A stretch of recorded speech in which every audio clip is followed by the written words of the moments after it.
आज का हमारा टॉपिक कोएफिशिएंट ऑफ वेरिएशन है और अगर आपने मेरा चैनल सब्सक्राइब नहीं किया तो सब्सक्राइब कीजिए। चलिए, हमारा टॉपिक कोएफिशिएंट ऑफ वेरिएशन है। कोएफिशिएंट ऑफ वेरिएशन किसके ऊपर डिपेंड है? तो coefficient of variation standard deviation और मीन के ऊपर डिपेंड है और उसका जो रेशियो होता है स्टैंडर्ड डिविएशन और मीन, उसके मल्टीप्लाई में आपको 100 करना है। अभी coefficient of variation is directly proportional to standard deviation. Means जैसे जैसे स्टैंडर्ड डिविएशन ज़्यादा होगा कोएफिशिएंट ऑफ वेरिएशन बढ़ेगा। तो ज़्यादा कोएफिशिएंट ऑफ वेरिएशन का मतलब क्या है कि डेटा में वेरिएशन ज़्यादा है, यानी डेटा कंसिस्टेंट नहीं है। बाद में यहाँ पे डिनोमिनेटर में मीन दिया हुआ है। तो ये डिनोमिनेटर में मीन क्यों दिया हुआ है? अगर आपको दो सीरीज दी हुई है, दोनों का मीन अलग अलग है, अभी दोनों का मीन अलग होगा तो उसमें मीन के हिसाब से डेविएशन अलग अलग होगा। ओके, ज़्यादा मीन होगा तो उसका हो सकता है कि उसके प्रोपोर्शन में, जो कम मीन वाला है उसके प्रोपोर्शन में ज़्यादा मीन वाला होगा, उसका डेविएशन थोड़ा बहुत ज़्यादा हो सकता है क्योंकि मीन बड़ा है। ओके, तो आपको अगर उस हिसाब से देखना है कि दोनों को कंपेयर करना है, अगर डिफरेंट मीन है तो आपको मीन से पहले डिवाइड करना होता है डेविएशन को। तो डेविएशन को मीन से डिवाइड करोगे तो आपको कोएफिशिएंट ऑफ वेरिएशन मिलेगा, जिससे आप अलग अलग मीन वाले हो तो भी आप वेरिएशन आप कंपेयर कर सकते हो। ओके, तो यहाँ पे फॉर्मूला है कि standard deviation upon mean multiply 100।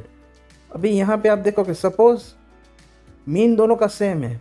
Okay, यहाँ पे दो सीरीज ली है 1 और 2, दोनों का मीन जो है x1 और x2 वो सेम है x बार।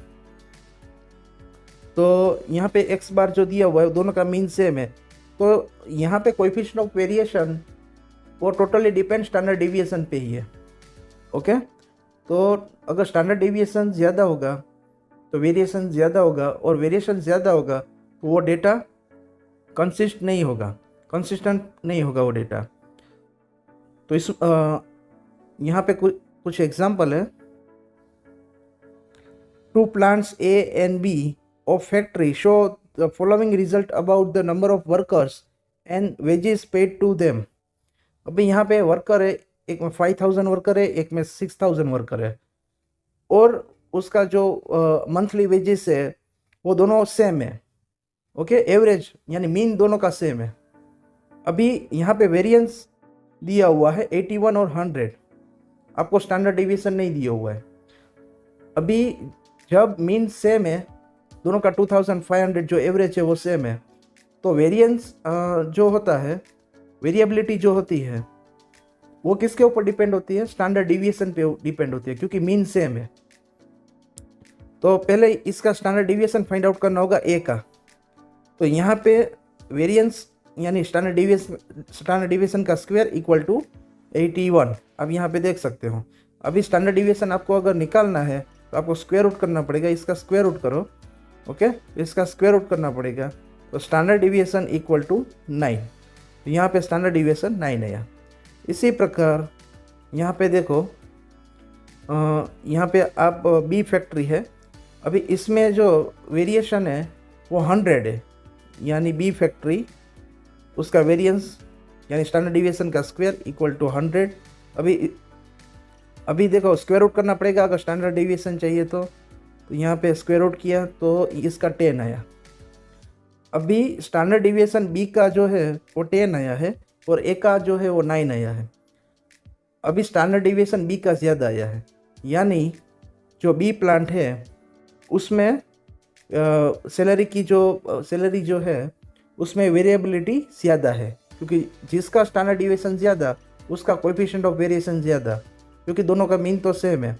तो कोएफिशिएंट ऑफ वेरिएशन जिसका ज़्यादा उसमें वेरिएबिलिटी ज़्यादा होती है। ओके, तो इस तरह से हम फाइंड आउट कर सकते हैं। Coefficient of variation of two distribution are 60 and 70 and their standard deviation are 21 and 16 respectively. What are their arithmetic mean? अभी आपको अरिथमेटिक मीन फाइंड आउट करना है। CV दिया हुआ है और स्टैंडर्ड डिविएशन दिया हुआ है, तो सिर्फ आपको फॉर्मूला लगाना है। ओके, तो CV equal to standard deviation upon mean multiply 100। इसमें वैल्यू पुट कर दो। तो यहाँ पे आप देख सकते हो वैल्यू पुट कर दी। बाद में x1 जो है वो मीन, ओके, x1 बार यानी मीन वो सब्जेक्ट बना लो। तो इस तरह से सब्जेक्ट बन जाएगा और बाद में आप कैंसलेशन करोगे तो यहाँ पे 35 आंसर आएगा मीन।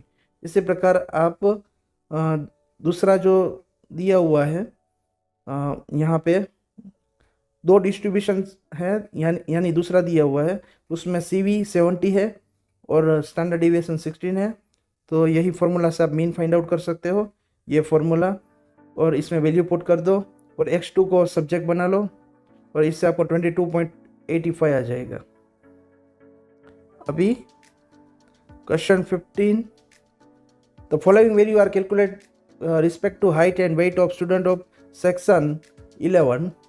अभी आप देख सकते हो यहाँ पे हाइट का मीन दिया हुआ है, वेट का मीन दिया हुआ है और उसका वेरिएंस भी दिया हुआ है। अभी मीन अलग अलग है तो अलग अलग मीन है तो वेरिएशन भी थोड़ा बहुत अलग अलग होगा। तो अभी इसको कंपेयर करना है उस हिसाब से। तो आपको क्या करना पड़ेगा, आपको स्टैंडर्ड डिविएशन निकालना पड़ेगा, यानी वेरिएशन का अंडर रूट करो यानी स्टैंडर्ड डिविएशन मिल जाएगा। तो इसका जो हाइट का जो स्टैंडर्ड डिविएशन 11.3, ओके, और वेट का जो स्टैंडर्ड डिविएशन है वो 4.81। अभी ये फॉर्मूला लगाना है, standard deviation upon mean multiply 100।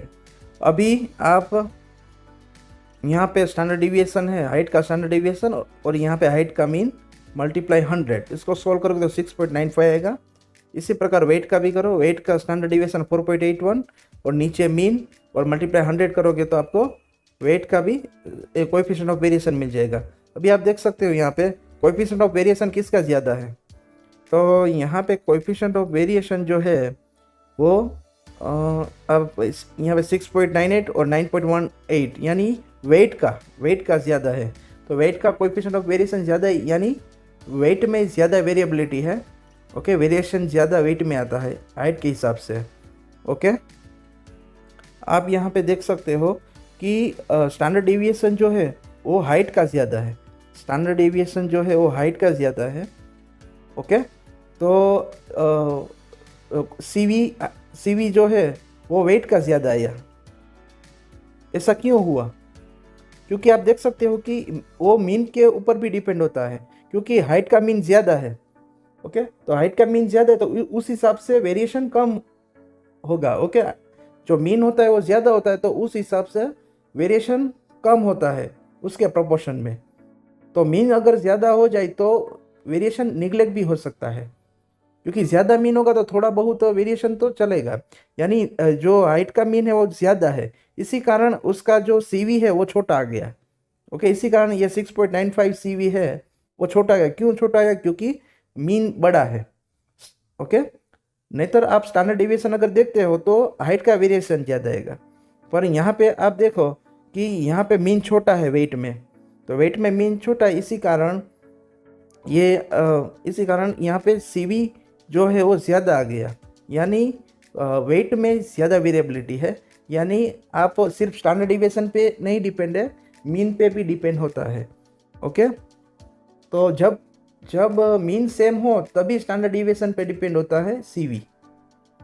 Thank you for watching my video. दोस्तों, अगर आपको ये वीडियो अच्छा लगा हो तो मेरी चैनल जयमीन एजुकेशन को सब्सक्राइब कीजिए और बेल आइकॉन को दबाइए।